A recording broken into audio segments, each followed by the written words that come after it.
ಇವತ್ತಿನ ನಮ್ಮ one day trip ಎಲ್ಲಿಗೆ ಅಂತ ಮೋಸ್ಟ್ಲಿ ಗೊತ್ತಾಗಿರ್ಬೋದು ಅಂತ ಅನಿಸುತ್ತೆ. ಹೌದು, ಬನ್ನೇರುಘಟ್ಟ ನ್ಯಾಷನಲ್ ಪಾರ್ಕ್ಗೆ. ಹುಲಿ, ಕರಡಿ, ಕೋತಿ, ನರಿ, ತೋಳ ಹೀಗೆ ಸಾಕಷ್ಟು ಪ್ರಾಣಿಗಳಿದ್ದಾವೆ. ಮೈಸೂರು ದಸರಾದಲ್ಲಿ ಈ ಭೀಮಾ ಅಂದ ತಕ್ಷಣ ಆನೆ ಸೊಂಡ್ಲೆತ್ತುತ್ತಾ ಇತ್ತು.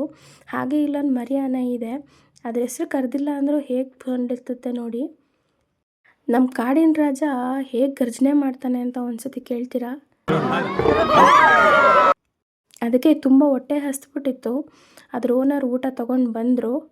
ಅದಕ್ಕಿಂತ ಮುಂಚೆ ಜನ ಎಲ್ಲ ಅದನ್ನು ಹೆದರಿಸ್ತಾ ಇದ್ರಲ್ಲ, ಆವಾಗ ಅದಕ್ಕೆ ತುಂಬ ಹೊಟ್ಟೆ ಹಸ್ದಿದ್ರಿಂದ ಗರ್ಜಿಸ್ತಾ ಇತ್ತು. ಇಷ್ಟೇ ಅಲ್ಲದೆ ಪಕ್ಷಿಗಳು, ಅದೇ ಅಲ್ಲದೆ ಹಾವುಗಳು, ಕಪ್ಪೆಗಳು, ಅದಾದಮೇಲೆ ಆಮೆಗಳು, ಇನ್ನೂ ಸಾಕಷ್ಟು ಪ್ರಾಣಿಗಳಿದ್ದಾವೆ. ಇದನ್ನೆಲ್ಲ ಮಕ್ಕಳುಗಳನ್ನ ಕರ್ಕೊಂಡೋಗಿ ತೋರಿಸಿದ್ರೆ ತುಂಬ ಚೆನ್ನಾಗಿರುತ್ತೆ ಅವತ್ತಿನ ದಿನ. ಈ ವಿಡಿಯೋ ನಿಮ್ಗೆ ಇಷ್ಟ ಆಗಿದರೆ ಲೈಕ್ ಮಾಡಿ, ಶೇರ್ ಮಾಡಿ, ನನ್ನ ಚಾನಲ್ನ ಸಬ್ಸ್ಕ್ರೈಬ್ ಮಾಡಿ.